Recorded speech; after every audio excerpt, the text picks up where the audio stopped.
My name's Anthony. I'm one of the pastors here. Glad to have you here this Sunday. If you've been with us through this year, we've been going through the Bible, or as we've called this series, the books, because literally the term the Bible means the books, just all the collection of books that makes up our Bible. And so we've started at the beginning of this year, at the beginning of the Bible. We started in Genesis through the first 5 books, the Pentateuch, Genesis, Exodus, Leviticus, Numbers, Deuteronomy.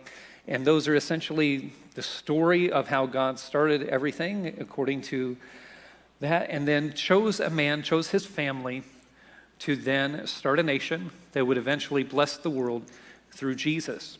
So we've been just kind of following the story of this nation as it's developed. And we've followed it all the way as they went into slavery in Egypt. Then as Moses, the deliverer, led them out to the edge of the promised land, then they went into the promised land through the military leadership of Joshua. And then as we've seen the last few weeks, as they kind of settled and all that was mostly done, they kind of formed this loose confederation that wasn't really governed well. They were all kind of self-governing, and it didn't turn out well. And they would wander away from what they were supposed to do. God would raise up a judge, and then they'd turn it around for a while and then fall back. And it was this back and forth cycle all the way through the last one that we saw, Samuel, last week. And at the end, if you remember, if you were here last week, the people went to Samuel and said, we're done with this whole system. God seems to have this, but it's kind of cramping our style because we don't like that we get in trouble, but we don't really want to do it God's way either, so give us a king. Everybody else around us has a king. We want a king. We want him to be the judge. We want him to be the military leader. We just want to know who it is and not wait on God. So Samuel says to God, I don't like this. God says, I don't either, but it's not about you. It's about me, but they don't want me.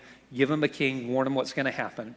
And so we're transitioning from this period into what's called the monarchy, just the ruling of a king in Israel. So Samuel the prophet is tasked to find their first king by God. And interestingly enough, if you were here with us a couple weeks ago at the end of the book of Judges, not the end of our series on Judges, we had this whole story about civil war in Israel, where there was a very messed up situation in a town called Gibeah that led to just an explosion of upset for some rightful reasons and some wrongful reasons. And 11 of the 12 tribes or clans of the nation of Israel went to war against the one remaining tribe, Benjamin. Nearly wiped them out. There were a lot of crazy things. If you missed that, you can go to our website. The sermon is called The Unraveling. Just everything just kind of falling apart. But God in his wisdom, and I think a little bit in his sense of humor, understands that if this nation is going to come together the way they want it to, they got to come together completely. So Samuel is sent to not just Benjamin, but to that town, Gibeah, and gets a man from there because God wants them all to be together, and he wants to make sure there's healing and just kind of put everything back together. So Samuel anoints a man and decides to get everybody together to anoint him and officially proclaim him king at kind of a group meeting. So he calls all the people together. And I guess the best example that I can think of to try to make sense of it is imagine like something like the NFL draft. If you're not a sports fan, I'm sorry, go with me here for a second. So the NFL draft, you have representatives of all the teams or all the tribes of Israel. You have a bunch of fans, all the other people that came that didn't have to be there but wanted to be there for the show. And Samuel kind of takes the role of commissioner. And they go through this whole elaborate process and narrows it down, and it's almost time for Samuel, the commissioner, the prophet, to come out and announce the number 1 pick in the king draft of Israel. So he comes out to the podium. I don't know if he had a podium, but he came out, he's got the card, and he says, Saul is going to be your king. And we pick up the story there, 1 Samuel 10:21. And finally, Saul, son of Kish, was chosen from among them. But when they looked for him, he had disappeared. So stick with the draft analogy.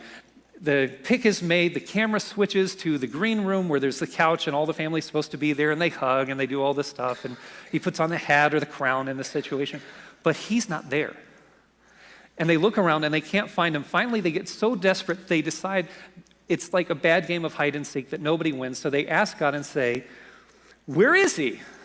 And God has to answer, he's hiding among the baggage. So he was so whatever about this, he wasn't in the group, he wasn't around the group, he was hiding where they kept all their stuff. But there's a reason that he couldn't hide among the people because, verse 23, they found him and brought him out, and he stood head and shoulders above anyone else. Makes sense why you couldn't hide. It's kind of hard to hide when you're taller than everybody else. They just look up, hey, there he is. So he's gone. But when they bring him out, he's a large man. We'll see later he's a warrior, so he's a very strong man. And in the verses that we skipped for time, he's a good-looking man. He is straight out of central casting. This is the guy you look at and say, that's a king. So here he is. And he's presented finally to all of Israel. Samuel said to all the people, verse 24, this is the man the Lord has chosen as your king. No one in all Israel is like him. And all the people shouted, long live the king. Exactly, this is what I was talking about. You're old Samuel and you're not cool. He's awesome, he's everything. Then Samuel told the people what the rights and the duties of a king were. He wrote them down on a scroll and placed it before the Lord and sent the people home again. This is very important to realize later on. Saul as king in this first moment has exactly what he knows, what he can and can't do, and the people know what they are and are not supposed to do with a king. But there's no palace, this is a new kingdom. So Saul decides to go back home. I guess that's where the kingdom will head from. So he goes back home to Gibeah. And when he does, verse 26, a group of men whose hearts God had touched went with him. But not everybody was happy. Verse 27, there were some scoundrels who complained, how can this man save us? And they scorned him and refused to bring him gifts. But Saul ignored them. Now, this will come into play later, but I don't know what these people had in mind that was whatever. Maybe it was the fact that he was from Benjamin, from Gibeah, and they had residual resentment from this thing that happened. Or, I'm guessing most likely, they want a king. They want somebody, he looks like a king, but he's not acting like they think a king should. We want a king that's going to be our military leader. And when it's just family, he's hiding because he doesn't want the pressure. So they don't like it. But Saul has to decide, what do you do? You're early in your tenure. You just anointed as king, and you've got people that already don't like you. And he just kind of shrugs it off. It'll be okay. I'm not worried about it. He goes home and does his thing. It's interesting that Saul seems so little to want the kingdom. Whether it's the responsibility, the pressure, whatever it is, he doesn't seem to hold tightly to it, although that'll change later, as we'll see. But the honeymoon period doesn't last long, because word spreads, as word does, about what's happening. And the nations around figure out that Israel is trying to turn itself into more of a solid kingdom.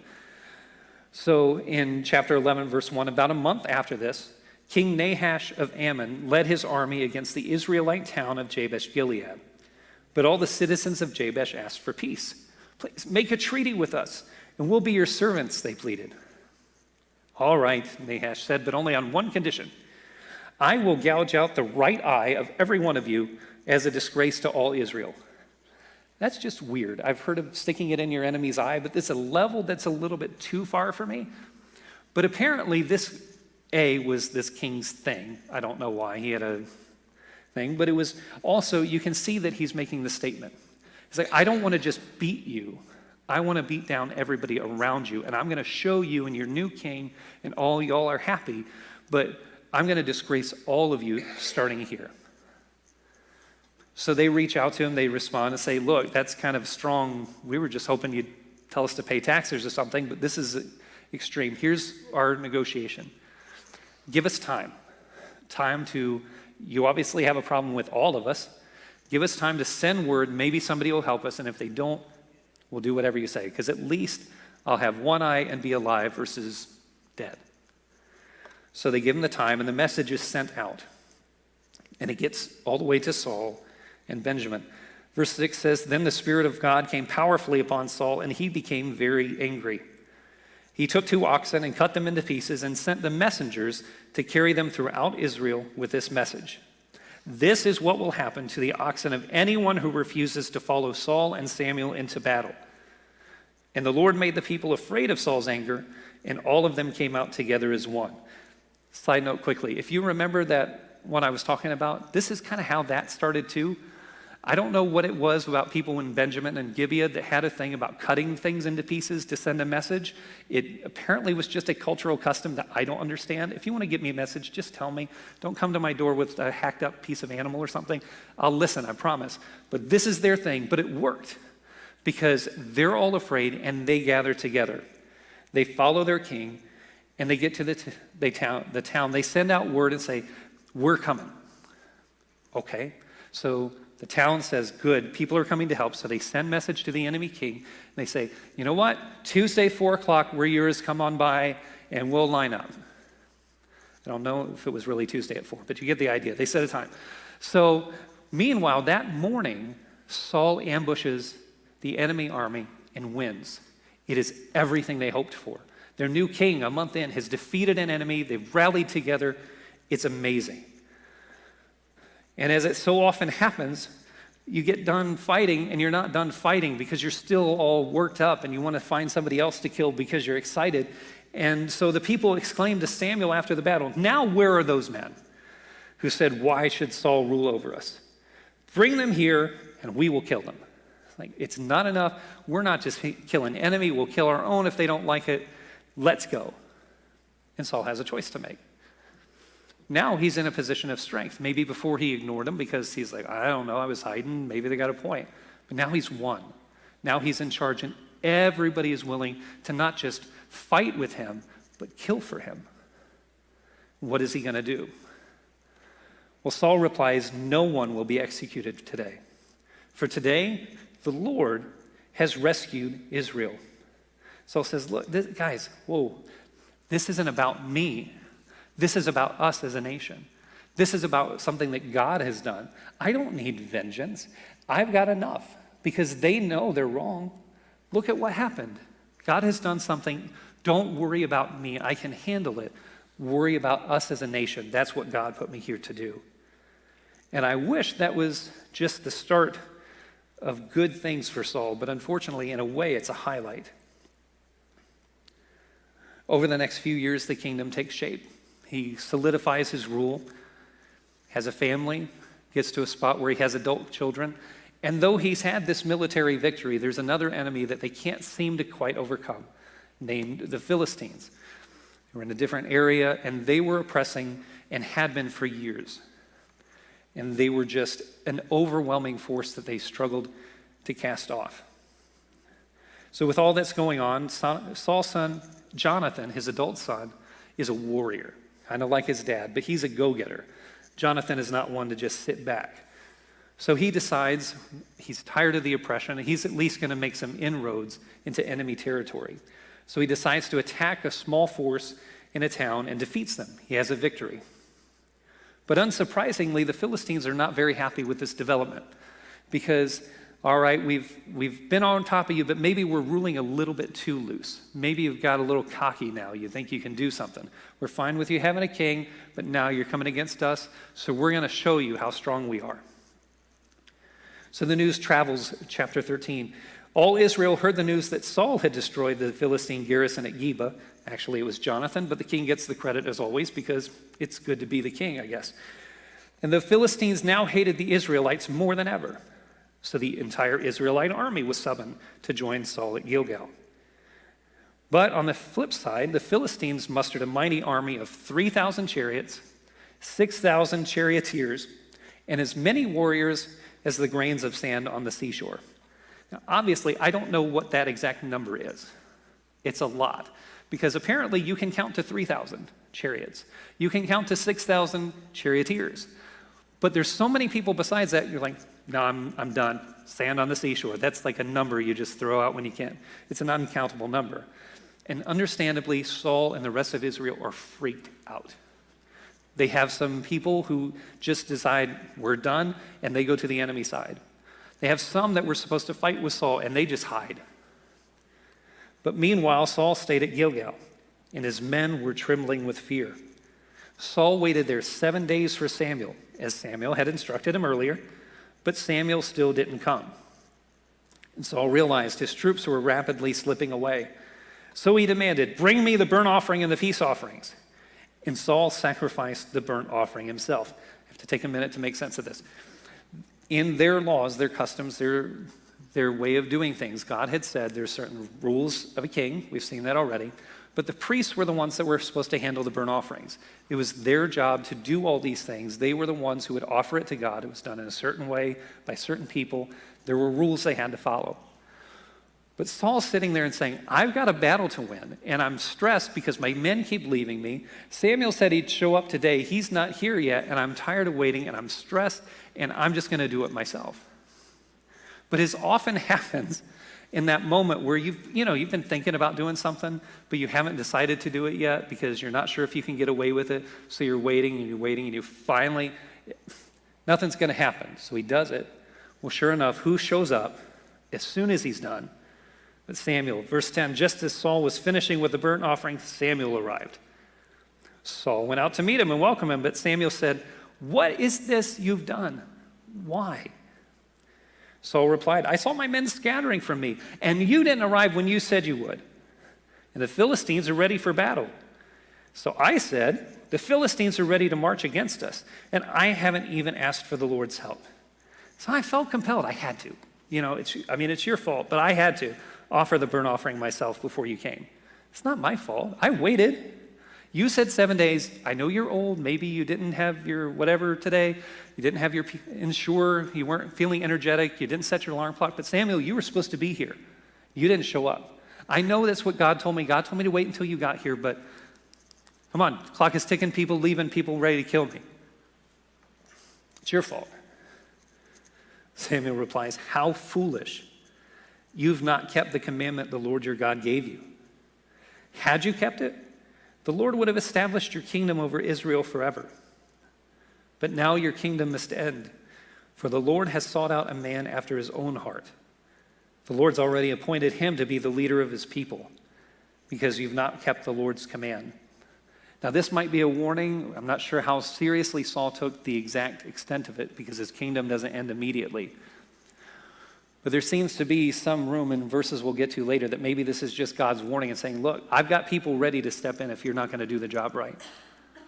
Come on, let's turn around and straighten up. Like, if you're not going to do it my way, if you're not going to listen to me, I know the situation is bad, but you got to trust me. Because the situation is bad even if you had your whole army. But you've got to listen. And although Saul had never been more prominent than he was at this moment, yes, he had an enemy, but he was the king. He was secure. He had adult sons ready to take the throne should something happen. He doesn't have enemies within trying to topple him. But although he is prominent, he is less and less of a man inside. And he doesn't handle Samuel's correction very well. And it begins a downward spiral. Samuel leaves. He's not the warrior. He's just the prophet. So then, verse 15, he left Gilgal, went on his way. But the rest of the troops went with Saul to meet the army. They went up from Gilgal to Gibeah in the land of Benjamin. And when Saul counted the men who were with him, he found only 600 were left. This is not good news. Because again, if you remember, we can count to 3,000. We can count to 6,000. So they've got 6,000 charioteers. You're already a 1 to 10 man disadvantage. Plus, you've got all the people you can't count. He's in trouble. So Saul waits, unsure, probably trying to process everything that Samuel's told him, wondering if God's with him. He doesn't know, and he waits. But back to Jonathan. Jonathan, again, is not a waiter. He's a warrior. So, verse 1 of chapter 14, one day Jonathan said to his armor bearer, come on, let's go over to where the Philistines have their outpost. But he did not tell his father what he was doing, and that'll come in big later. Verse 6, let's go across through the outpost of those pagans, Jonathan said. Perhaps the Lord will help us, for nothing can hinder the Lord. He can win a battle, whether he has many warriors or only a few. And I think this is a little bit of one of those things, you don't see it, but you see the insight. Because Jonathan's saying, let's go. I'm not worried that we don't have a lot of people, which means all he's been hearing at home from dad in the camp is, there's too many, I don't know what we're going to do. There's too many, I don't know what we're going to do. And Jonathan's like, I don't care. If God's with us, it doesn't matter. I've heard stories of Gideon. He had 300. We've got twice as many. Let's go. Or he's just saying, look, I don't care. If God's not with me, I'm going to die anyway. I'm going out on my terms. Either way, the Lord is not the problem here. We are.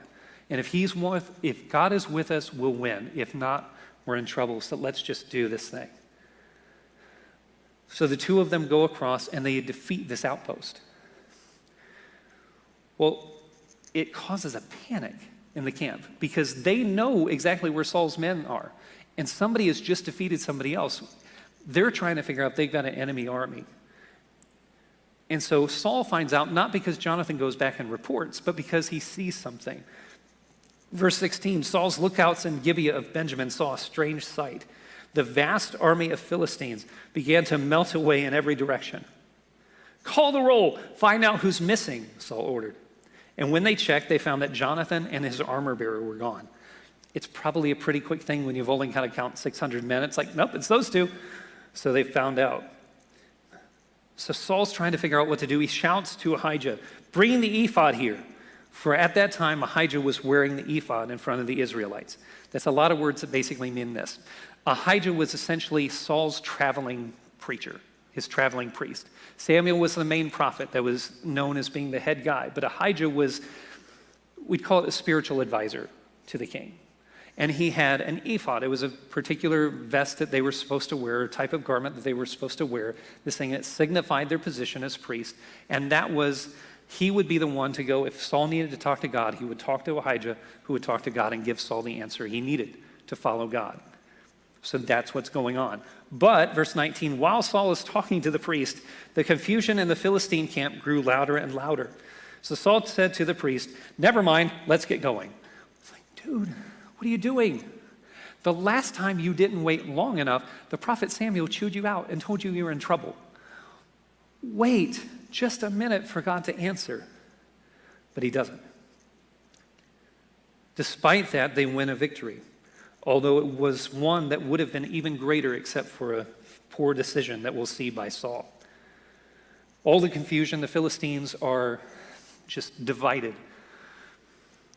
Jonathan's conquering. The people of Israel start to go in.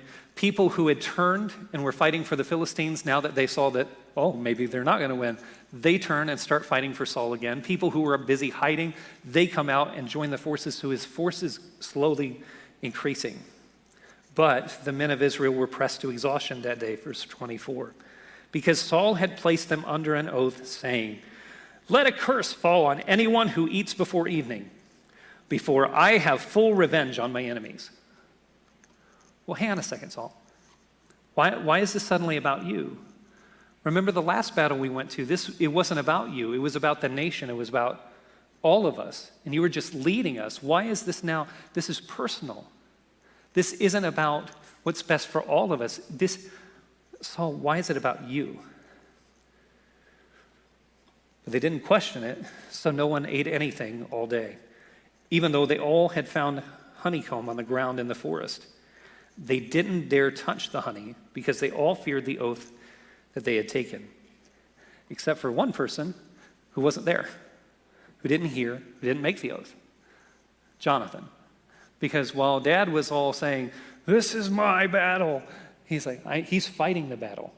So he doesn't hear about it, doesn't take the oath, he's just going. Well, as they're fighting, he finds some of that same honey and he starts to eat it because he's hungry because he's been fighting all day. And the people around him are like, Jonathan, what are you doing? Your dad said not to. What? They said, we can't eat until we win. It's like, you know that frustration you have with people who are supposed to know better? What is my dad doing? And he even tells me, he's like, do you see how much better I feel? You're not you when you're hungry. Grab some honey or a Snickers, something. You got to eat. We've been fighting all day. But they won't do it. The battle gets later and later, and Saul says at one point, verse 36, let's chase the Philistines all night and plunder them until sunrise. Let's destroy every last one of them. And his men reply, probably, I would imagine, leaning on their staff or sitting down, we'll do whatever you think is best. But the priest said, let's ask God first. Remember, you were going to do that, and then you ran off, and I've been chasing you this whole time. Maybe ask God.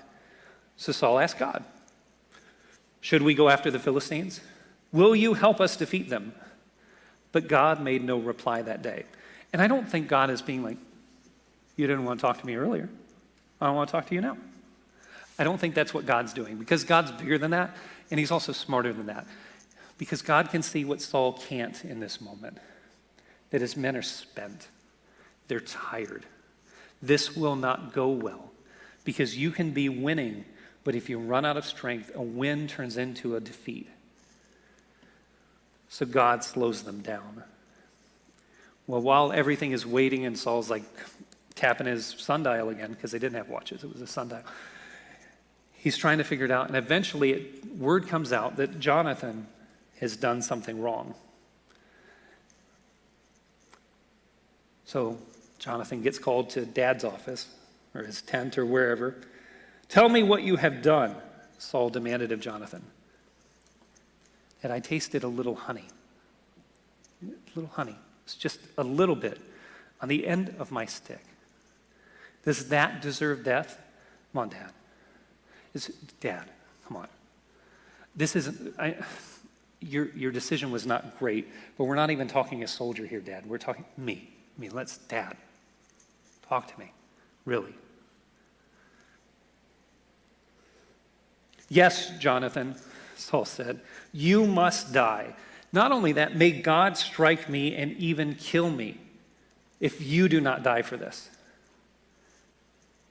What a difference in the man that wouldn't take revenge over perceived or real slight, when he could, now stands face to face with his adult son, the adult son who had started the victory in the first place, and can't see past his own blind rage of somehow this disrespect of the Philistines, of somebody breaking an oath Jonathan didn't even hear, make, or be there for. "Yes, you're going to die," to his son. What a change. He's not the man that he used to be.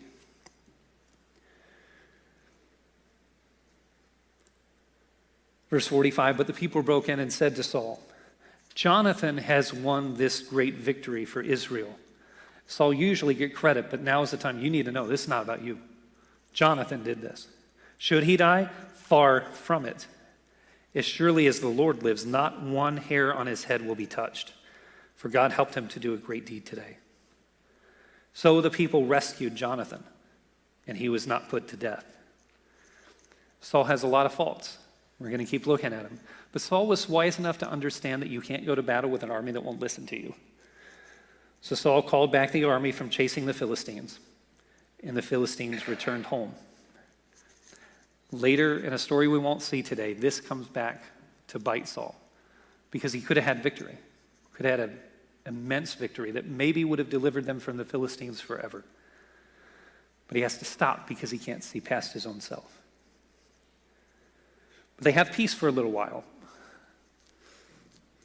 The Philistines have to recover, so Israel's feeling pretty good about itself, and they're trying to figure out what to do. But they have another enemy, one that's been troubling them for a long time. And they decide to go to battle, but God gives them very specific instructions that he does a couple times we see as we go through. If you were here with us as we talked about Joshua leading them into Canaan, the promised land in the first place, the first town they come to was Jericho. And God said, I'm going to give you victory, but you're not going to get rich off of this one. This is different. You need to know that this is about you trusting me, and I give you the victory, and there's a whole story that we got into when we talked about that. But God says it again at this battle. He's like, this is not a battle for you to go make yourself rich. As we know, wars are fought usually because there's a cost, but you're doing it for the price of victory.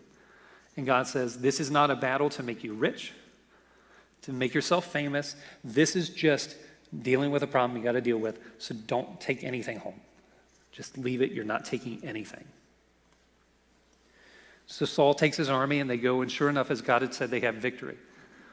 But instead of listening to God completely, Saul decides that, you know what's a great thing for a king to have? Another king is a trophy. I mean, what makes you feel better in the morning as yourself as king than when you wake up and, hey, there's that guy. I conquered you, didn't I? Yeah, I'm awesome. He wants a trophy. So verse 9, Saul and his men spared Agag, that's the enemy king's life. And they kept the best of the sheep and goats, the cattle, the fat calves, and the lambs, everything, in fact, that appealed to them. They destroyed only what was worthless or of poor quality. That wasn't the point. You were not supposed to bring anything back. It was supposed to be all done. But Saul starts it by bringing back his trophy king.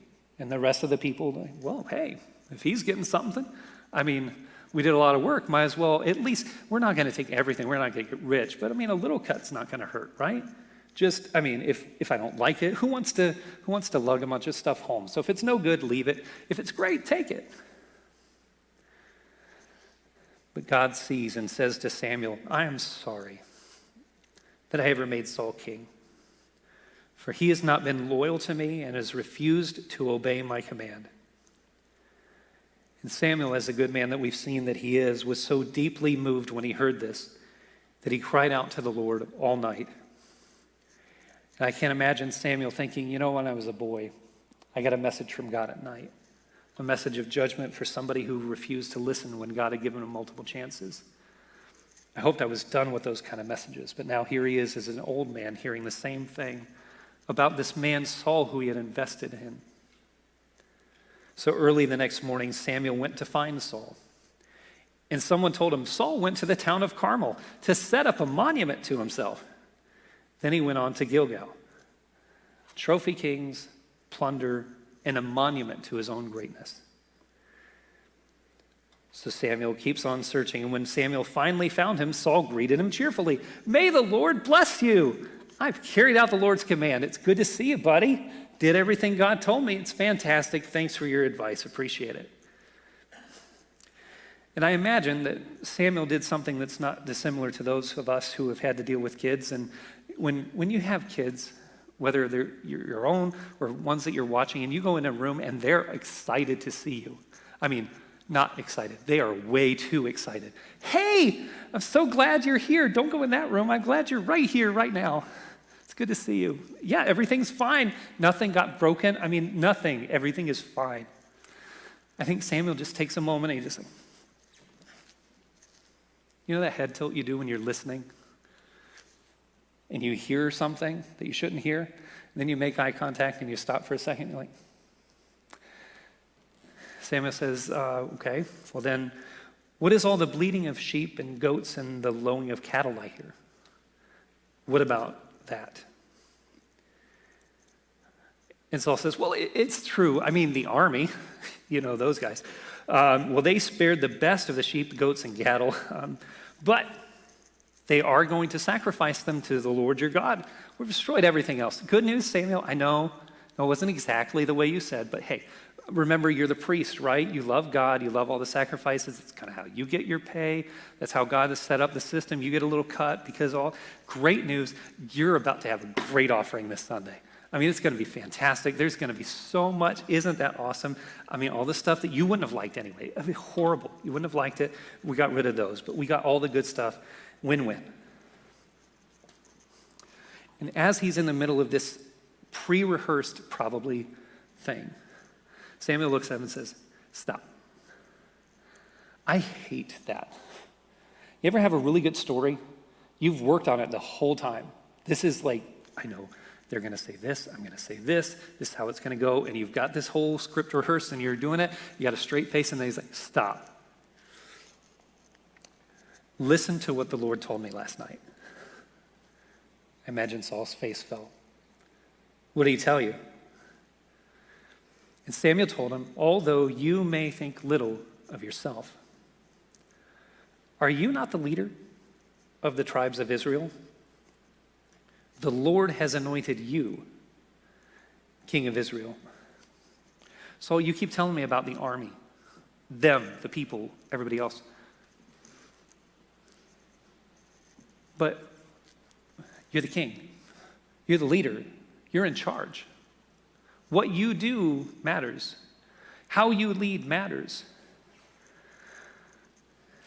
You can't just look at yourself in this moment, Saul, and say, well, I mean, yeah, but I'm just one guy, right? What can I do? Samuel is telling Saul, you may see yourself as small, but your actions have a big impact. Saul, we're done with this now. You aren't the guy hiding anymore. You aren't the one guy who wasn't sure you wanted this job. You've got it, and you're happy that you've got it because you are enjoying all the perks. You can't then turn around now and say, well, it doesn't really matter. See, Saul, what you do, affects more than just you. Because you decided, you just brought home one. You got one trophy. You got your king that you brought with. But because of that, now all the people are doing wrong too. It's not just that they took stuff. It's that they disobeyed God's command and they were encouraged to do it by your actions as the leader. And now all of you are going to have to deal with this. You can't get out of this, Saul, by saying, well, it doesn't really matter, because it does. Samuel continues, why haven't you obeyed the Lord? Why did you rush for the plunder and do what was evil in the Lord's sight? But Saul's not done arguing. But I did obey the Lord. I carried out the mission he gave me. Okay, so I brought back a king, one person, one thing. But everybody else is gone. Everybody else is done. I didn't bring back anything else. And then again, my troops brought in the best of the sheep, goats, cattle, and plunder to sacrifice to the Lord your God. Samuel, I don't think you're listening to this. This is so much better than you're trying to put it in a box.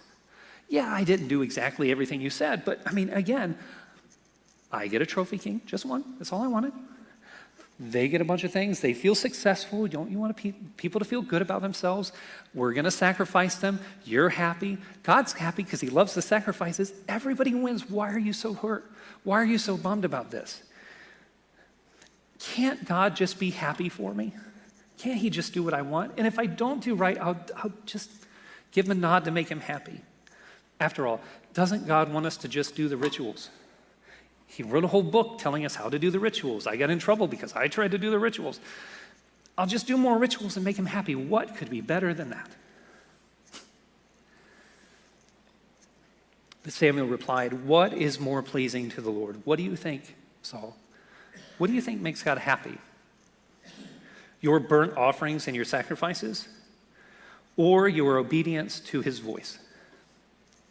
Listen, obedience is better than sacrifice, and submission is better than offering the fat of rams. Rebellion is as sinful as witchcraft. If you know Saul's story, that's foreshadowing. And stubbornness is as bad as worshiping idols. So because you have rejected the command of the Lord, he's rejected you as king. Saul, you got to listen, Samuel says. You think it's just, I did a little bit, I didn't do it all the way. What you're saying, Saul, is when it's a choice between what God says is right and what I want to do, I'm going to pick me. Saul, you're worshiping an idol. You're putting something in front of God's place in your life.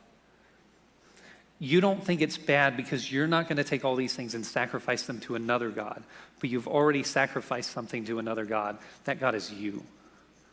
You've sacrificed to yourself. God isn't happy, Saul. God isn't happy when we make mistakes and then do some kind of repentance or act of contrition. That's not the moment that God is happy. It's not the act of repentance. It's not paying your debt that makes God happy. It's when you do what's right in the first place, because then you don't have to deal with the consequences of the bad actions. That's the part that makes God happy.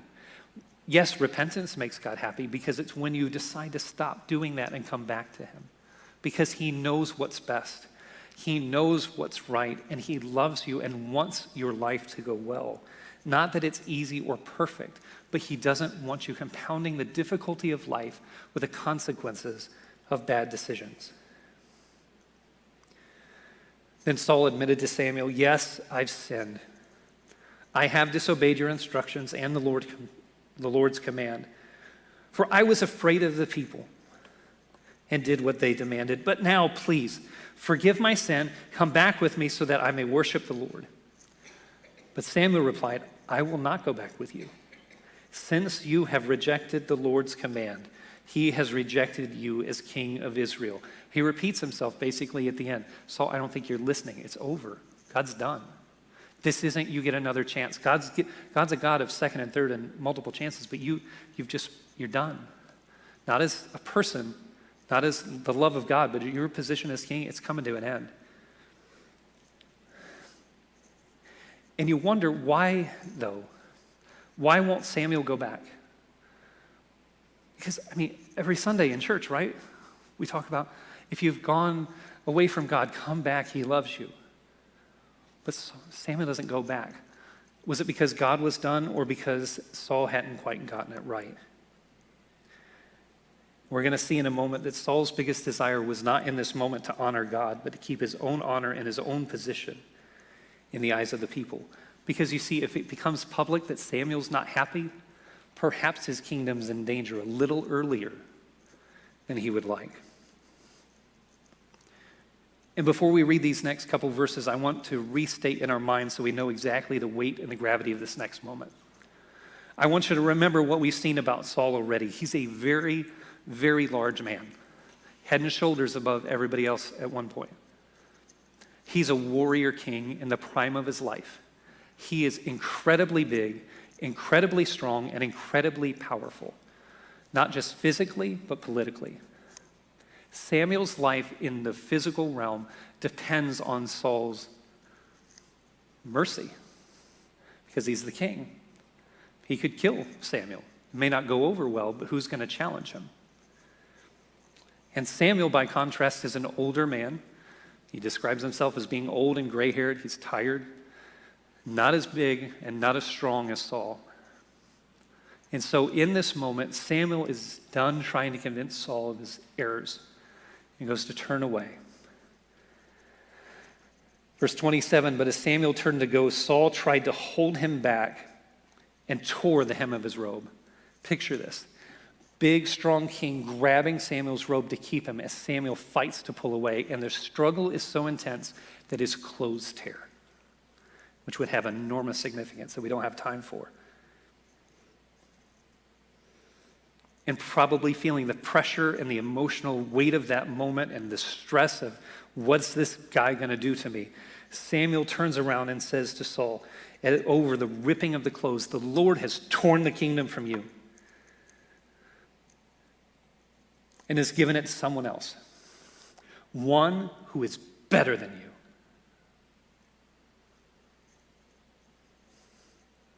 And he who is the glory of Israel will not lie, nor will he change his mind, because he's not human that he should change his mind. And I'm guessing that the words echoed for a moment, not just in this moment, but in Saul's mind for years. Because imagine somebody looking at you in whatever moment of glory you think you have as the king and saying, somebody's better than you. But that was the problem all along. Because Saul may have been the king, but he had stopped being a good man. And he had failed to learn the lesson that Samuel had tried to teach him, that who you are is more important than what you are. Saul had spent years and years and time of his life trying to protect his kingdom, his honor, his position, his stability, his reputation in the eyes of the people, his position of status above the elders. Everything went into preserving his place as king. But he had stopped working on the who he was inside. That man who knew enough to say, it's not about me in this moment. It's about all of us. My job's just to lead. All of that went away, and he stopped working on who he was because he was too preoccupied with what he was. And at this point, yeah, Saul, you're the king. Congratulations on your position. But you're not a good one.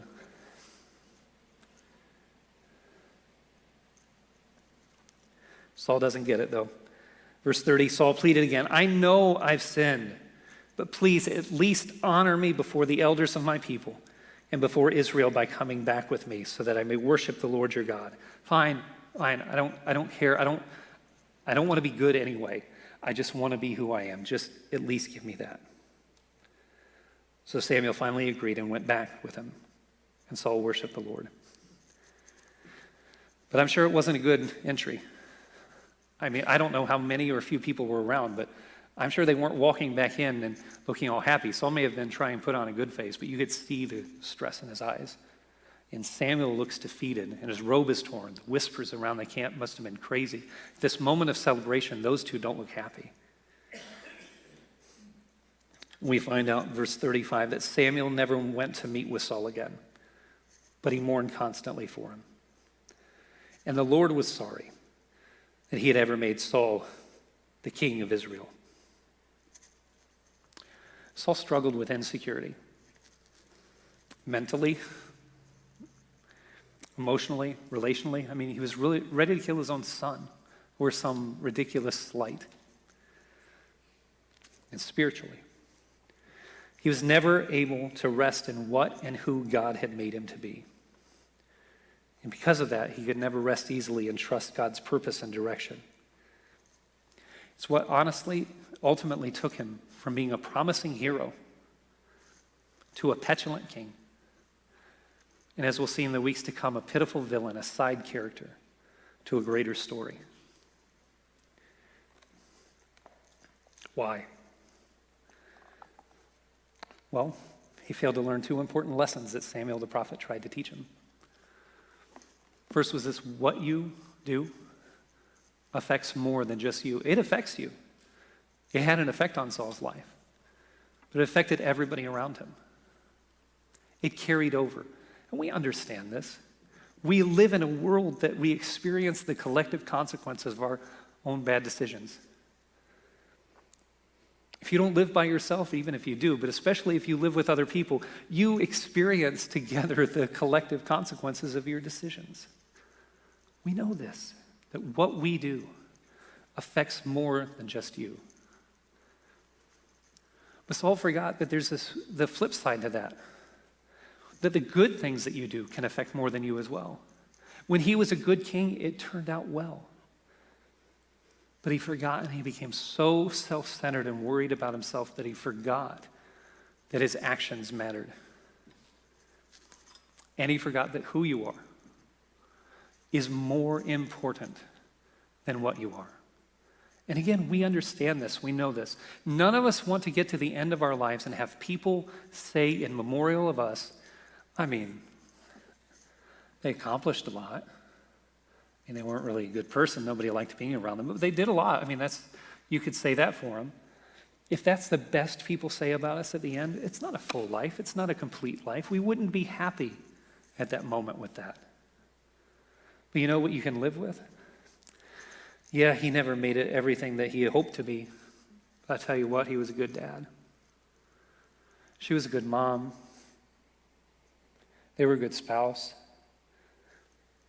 They were a good grandpa, grandma. Best boss I ever had. Or I remember having a teacher in this grade. They were awesome. Those are the moments that matter. When we take more seriously who we are inside than what the position is that we hold. Pastor I follow has a quote about character and competency. He says, your competency will get you there, but it's your character that will keep you there. Because it's as the weight and pressures of life, the more that we achieve and the more that we accomplish, it crushes and goes against the structure of what we have. And if we haven't built up inside, we collapse. Because who you are is more important than what you are. And it's a tragic tale in the life of King Saul. But the good news is for us, we have a different king. We have a king who decided that what he was, King of Kings, was not as important as who we needed him to be. Because the story of the gospel is the story of a king who is willing to set aside all of that. He'll get it later. Because it was more important to be who he needed to be for us. That's why we're here. Why else would we be here on a beautiful Sunday morning in the middle of the summer? It's because somebody took more account of who he needed to be than what he needed to be. He was willing to stop being a king and be a servant to be our Savior. That's why we'll sing in a little bit, there is a king. All our worship will belong to him forever. Why? Because he was so worried about being king? No. Because he was willing to set that aside and treat us as more important. And what he did affected more than just him. It affected us. That's the message of the gospel, and that's what he calls us to today. You want to make the world better? You want to leave it better? Try putting aside yourself like our king did. Work on who you are. Work on the what you do, not what you want to be. That's why messages like being for Cedar Lake matter. Showing that people, we're for them because God is for them and he loves them. It's our way of following in his footsteps, of understanding the kind of people to be. It's this lesson that Saul never learned. And spoiler alert, not too much, but in the weeks to come, we'll see that God found somebody who could fill that role. Somebody who is more worried about other people than his own greatness. And that's the reason God said, I want somebody after my own heart. Somebody that's willing to look after other people and go be who they need to be. And that's what he calls us to today. Let's pray.